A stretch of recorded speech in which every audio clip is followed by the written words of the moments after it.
All right, welcome to 191 Canyon Road. You can see that there is a divide right about where this line of bushes goes up between my house and the neighbor's house. So that's where they stop mowing, and I guess I pick up. And this is my house up this direction. And here's the mailbox, 191. So the majority of the grass is on this little hill here and across here. It's very difficult to get a view of the scale really without actually walking it. So from this corner of the driveway, it's a circular driveway, so it's really cool. You can bring your truck with your mower on up and around, and you don't have to do any backing up, which is pretty fabulous. So coming across this way, you can tell that there is a drainage here. And as we go across this way, there's like a, I don't know what you actually call this, pond. It's running water here lately, but it goes down like this. So be super careful. It's not kind of obvious till you're on top of it. I hope that I can fill this with like cattails or something that will be marshy. I'm pretty sure I have now decided that this is where the septic tank is. Check out that nice green grass. So as we come on around up here, all this needs to be cut. I will be out here with some loppers and some weed killer to take care of some of the invasive stuff that's coming up. This house was a foreclosure when I got it at the end of July. And prior to me coming in at the end of July, it was vacant for 2 years. So there's some questions that are unanswered, and there's some weird stuff that needs taken care of. So I will not ask you to whack random vines out of trees, but that's what it looks like right now. So here's that drainage on the other side of the driveway, and I'm not really sure how far my property goes. The house next door is vacant. So, you know, some reasonable breaking point between here and there. I don't even know. So what's neat is, as you come up this side of the driveway, there's where the water is, in case you need to know that. There's a turnaround spot here, and it needs to be trimmed down around through here. I want to say that there is nothing fancy about this house, so I can't even imagine that you would need a weed eater, much less an edger. But I don't want snakes and mice and things to feel comfortable around here.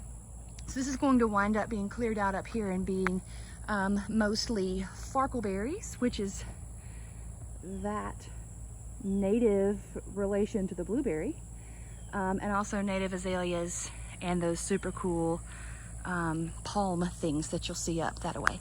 There's some dead trees that need to be gotten rid of, both growing sorta and collapsed.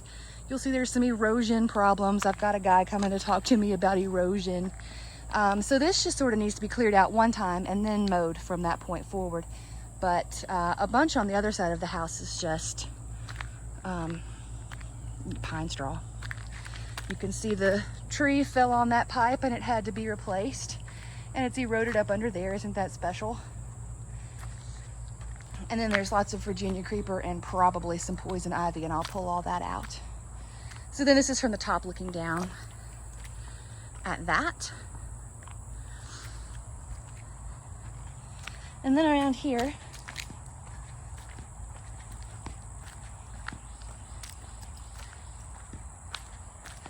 so this is mostly pine needles and bark and such. Here's the side of that hill coming back on around. And then we have more driveways. So looking back over, there's the circular driveway. There's a turnaround over there. And additionally, up this way,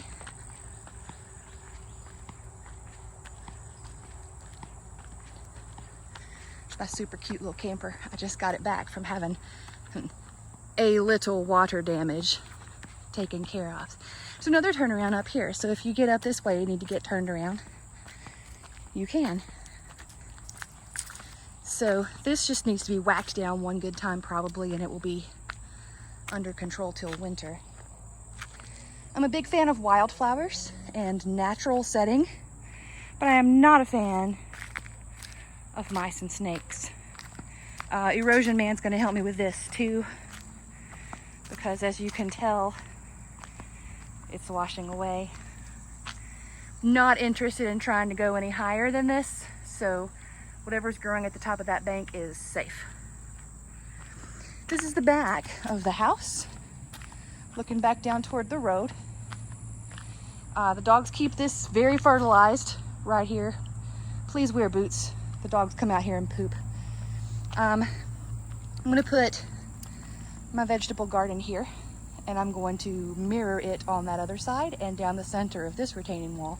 But this all needs to be whacked down.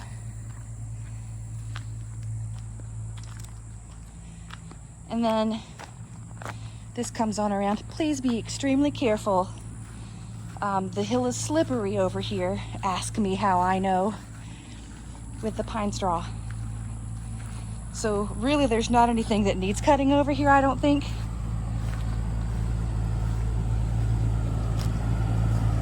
But don't try to take a shortcut. Ask me how I know.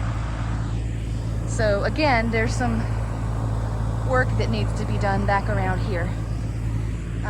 But check out, there's the neighbor house through there that's totally abandoned. Kind of want to go over there and do some treasure hunting. And again, whatever is up beyond this retaining wall can stay. Usually there's some deer up there, which is pretty cool. There's a spigot there and also one in front. And really not sure what some of these random cords are, but I'm on the waiting list for 3 electricians. So if you know of any electricians that are seeing people, send them my way. Apparently they're all quite busy. So there's that. I hope that answers your question. I wish I could tell you, oh, it's a half an acre in a rectangular lot, but it's not. I don't really know the size of the yard. However, it does not need anything fancy. I just want to make sure that nothing can crawl out here and bite me on my foot when I take the dogs out at night to use the bathroom. And I don't want to encourage, mosquitoes and such. So, thank you very kindly. Let me know what you think. And if you'd like to come by and see the place, that is absolutely fine. Probably I will not be here, but you are so welcome to come on up the driveway and around the corner and whatever you need to do in order to get a good view and see what you think. Thanks. Bye-bye.